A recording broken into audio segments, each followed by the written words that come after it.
Howdy, we're heading to a place called Lamington National Park to try and find a rare species of crayfish that's only found on this mountain range. We headed up in the middle of the night so that we could have a full days of exploring ahead of us. But before we come to the crayfish, One cheeky chicken. we found these amazing birds. There are two species here. One's called a crimson rosella and the other's called a king parrot. The king parrot are the orange and green birds. Whoop! One has just landed on my head. Now, king parrots live along the east coast of Australia and lay their eggs on a bed of decayed wood dust at the bottom of a hollow tree trunk. However, the entrance is often 10 metres high, but the eggs can be at the bottom of the tree trunk and they're only about 50 centimetres off the ground. The king parrot will forage around in the trees for seed and fruit. The crimson rosellas, which are the red and blue birds we'll see in a moment, also live on the east coast of Australia, and they make their nests high up in a hollow tree lined with wood dust. They will also eat the seeds of eucalyptus trees, grasses and shrubs, as well as insects. You can see a crimson rosella parent feeding its baby there. And here's a king parrot. What an amazing creature. I love watching the way that rosellas walk. This is a replica of a plane that crashed in 1937 on the mountain, and there was a large search effort, but it was many kilometres further south of where the plane crashed. Thankfully, a man called Bernard Oreilly found the plane where it had crashed and made it in there just in time to save two of the crew members. The mountain is now locally known as Oreilly's. Walking along the path, the first thing that we saw was this black snake, and these snakes will come out early in the morning, as well as this lizard, to bask in the sun, to warm up their bodies. So you have to be very careful of snakes when you're walking around in... What's this say? In these jungles. This was the first pool that we came to, and this pool was very murky, so it was hard to see what was going on in there. But looking back at the footage, I saw all of these shrimp, and I continued down further to try and find the Lamington crayfish. And I got really lucky, because this is the first pool we came to, and we found an adult Lamington crayfish. And this one is just about to have a meal. He's found a seed pod, and he's going to try and get into that seed pod later. You can see some smelt swimming around in the background. They're an Australian native fish that's found all throughout Queensland and New South Wales. You can see this crayfish very proud that he's found a seed, and you can see his little mouth parts chipping away at the seed. He's going off to his lair to pull apart this seed and get the middle out of it. They'll forage on basically anything they can find, seeds and leaves and little animals or insects that land in the creek. They'll eat anything. My foot, it really hurts. Like stinging or? Yeah. Ow. I got stung by something. It stung for about 30 minutes, and I didn't know what it was until later I realized I'd been stung by a bee. I've never been stung by a bee before, so it was reassuring to find out that I wasn't allergic to them. We continued searching for the crayfish. Now, the Lamington crayfish, they're only found higher than 300 meters above sea level, and they'll only survive in cool water. They can survive out of the water for a few days, providing it's been raining, and if you encounter them when they're out of the water, they'll hiss if they're threatened. They're highly endangered and found only on a few nearby mountains. They can live to be up to 50 years old and are very slow growing. They have lived virtually unchanged for tens of millions of years, and in the last 50 years they've become very rare due to cruel humans senselessly killing and capturing them. I don't know what kind of monster could harm one of these amazing animals. They like to eat all kinds of plant matter and seeds and berries and anything that falls in front of them. They tend to live close to one another, and usually there'll be a large female who'll be over 40 years old, surrounded by generations of younger crayfish. They hide in caves or under rocks and wood and are easily scared by humans. If one breeding age female is killed or removed, it can mean the end of the species in that area. It's so important that we do everything we can to help these creatures.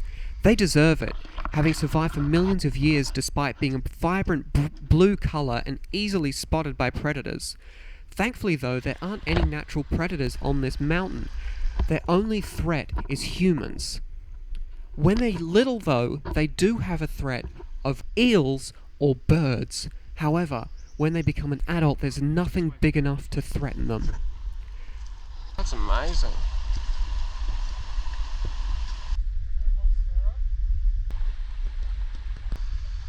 We continued further up the creek and found lots of cool plants, like this rabbit's ear plant or that native raspberry that we saw.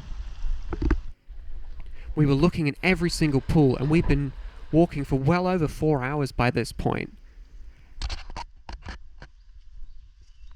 And then in this pool we found some eels. And these eels were living over 600 meters above sea level.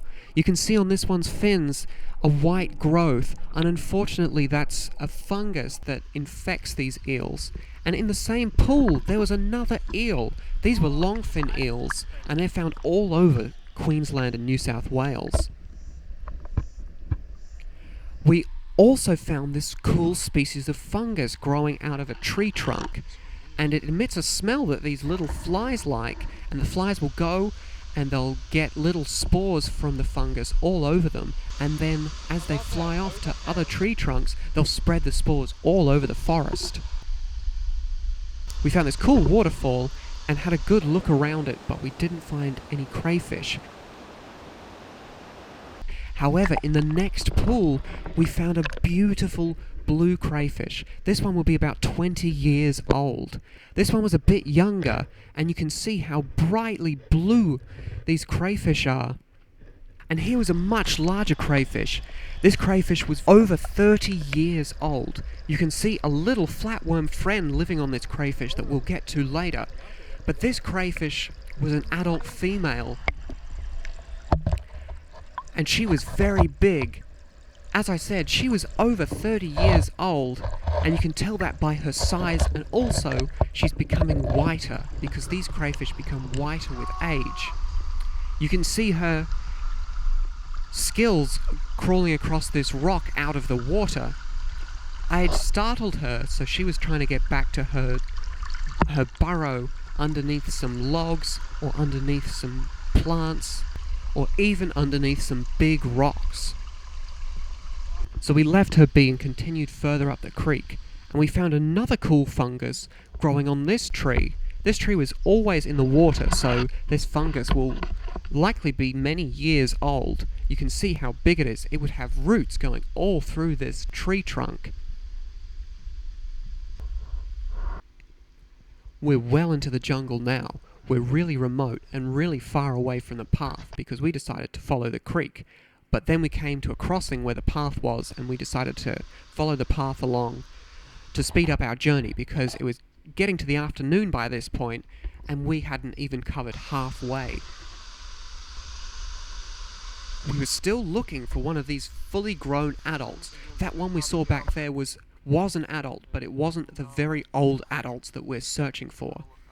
And we saw this enormous tree. At least we thought it was a tree, but then looking at it, it was totally hollow. It was actually a strangler fig. Oh, there's a big one. And then, a few more kilometers up the stream, we found this really old, fully grown female. You can tell it's a female because she's got her tail tucked under, hanging on to some babies. And the babies will live on the crayfish for quite a long time. They start off as an egg, and when it's time for them to grow up, they'll leave but stay in the same area to the mother crayfish. You can see she's got a leaf. She's no doubt been eating that leaf, and she was very bothered by the camera. She didn't know what to do, so she went back to her burrow.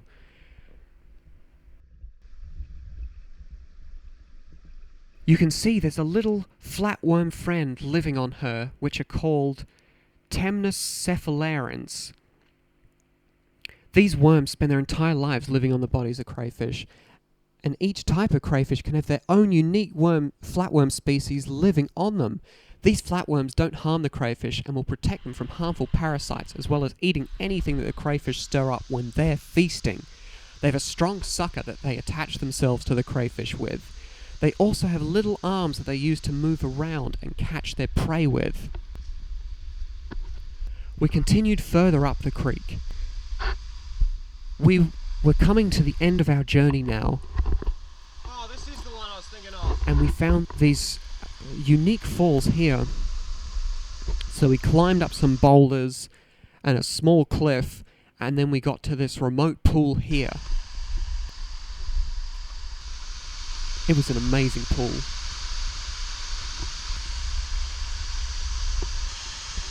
Really beautiful rainforest. I could spend all day here. And thankfully, we spent a long time here, and it's good that we did, because we found a crayfish after about half an hour of searching. And then, right next to it, we found another one of around the same size. These ones are probably teenagers, roughly around 15 to 20 years old. And this one was much younger. This one was up to 5 years old, and you can see it's a brown colour, because when they're babies, they'll hide. They blend in very well, as you can see, and they'll hide in the mud and on rocks, and then when they're a bit older they become much bluer in colour, and you can see a demonstration of one eating just there, pulling the food up to his mouth and then pulling it apart with his little claws in front of his mouth.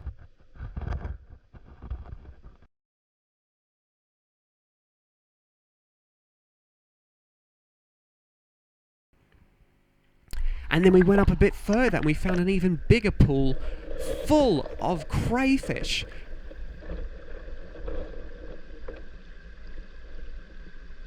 They were all different sizes, and then there were lots of tadpoles in the pool as well. These were quite large tadpoles, all natives. They'll likely be either native frogs or toads in a few months' time. And the water was flowing very quickly here.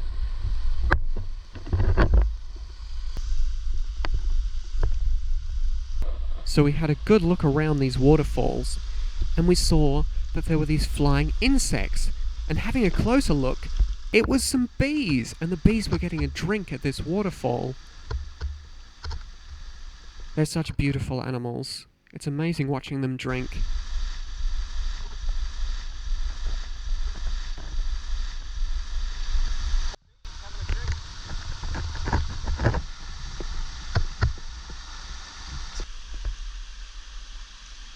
We're deep in the forest here, as you can see. There's no signs of any people around.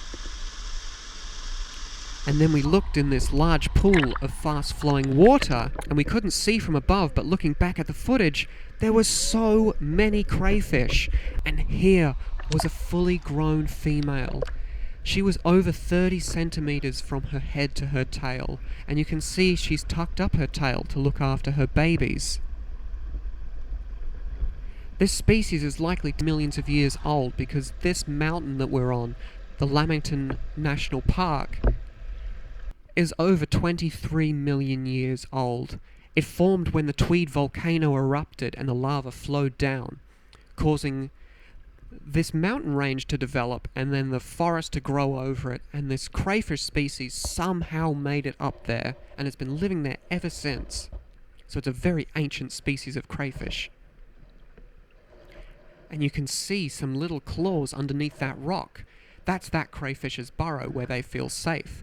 And I startled this one, and this one's trying to find his burrow.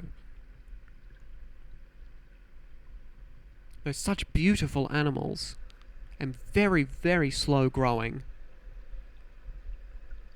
It can take them up to 10 years before they're able to have babies.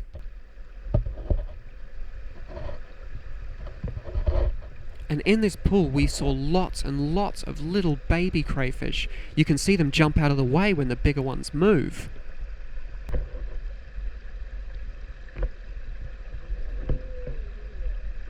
There were so many babies in this pool, and I couldn't get a good look at the babies because I was using a GoPro and they're not very good at focusing on things. And you can see some claws of another lovely crayfish hiding under that rock. There's lots of these tadpoles, and the crayfish will eat the tadpoles, although the tadpoles are quite fast moving and they can usually keep out of the crayfish's way. You can see this really old female. She would be over 40 years old, possibly even older. She's got one of those little flatworms called Temnocephalarans living on her. She's got a few of them actually, and you can see that she's very white. She's much whiter and much less blue than the younger crayfish. And the way crayfish grow is they emerge from their shells and they're really soft, and they'll hide underneath a rock or a log, wherever they feel safe, until their new shell hardens, and then they'll go back out and they have a nice solid bit of armor to protect them when they're out in the environment. I wanted to get a good look at this female because she was so old, and she'd likely had thousands and thousands of babies in this river. It was such a shame that she was the only fully grown female we saw, but that just shows you of how rare these crayfish have become. We did walk for about 12 kilometers along a creek trying to find them, and this was the only pool we found that had crayfish in it. And you can see when there's an environment where they can live, there'll be a lot of these crayfish in that environment. So we have to do whatever we can to try and save this species and ensure that it survives for many, many more years. You can see this crayfish has caught something, and then he scurries back under his rock. We follow the stream a little bit further up from this pool.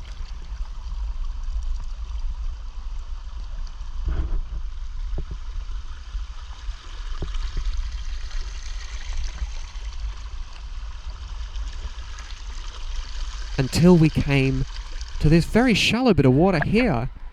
But there was another crayfish. They get startled so easily, so this crayfish jettisoned away quite quickly.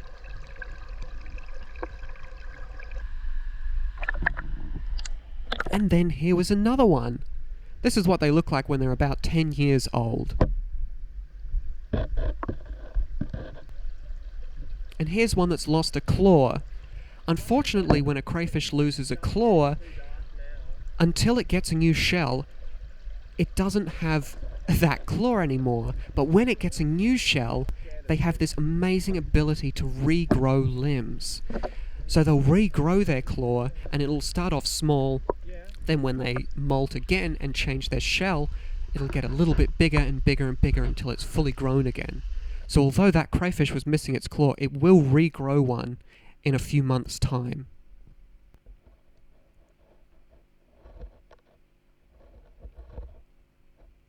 Some crayfish were unsure of what to do when they saw the camera. Most of them knew that there's a human around and they should get away as quickly as possible, but a few of them were curious.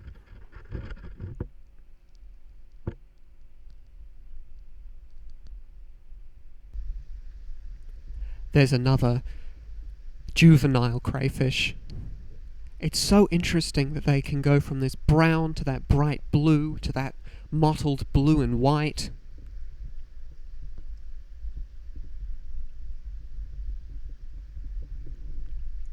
It's been my goal to film this species for many years, and I'm so overjoyed that I was able to find a large female.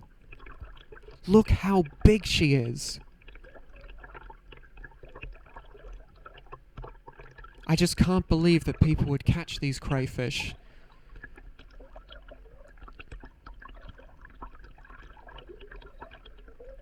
It's just such a beautiful species.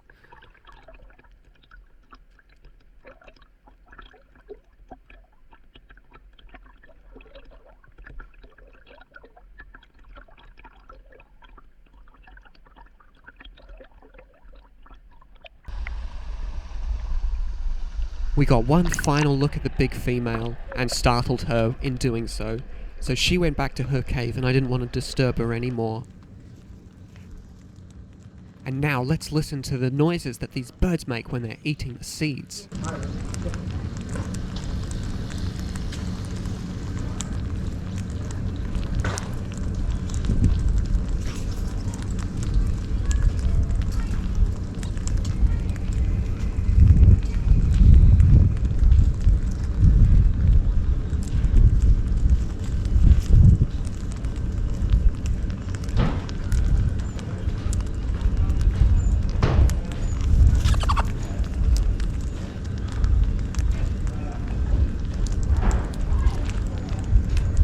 What a satisfying noise.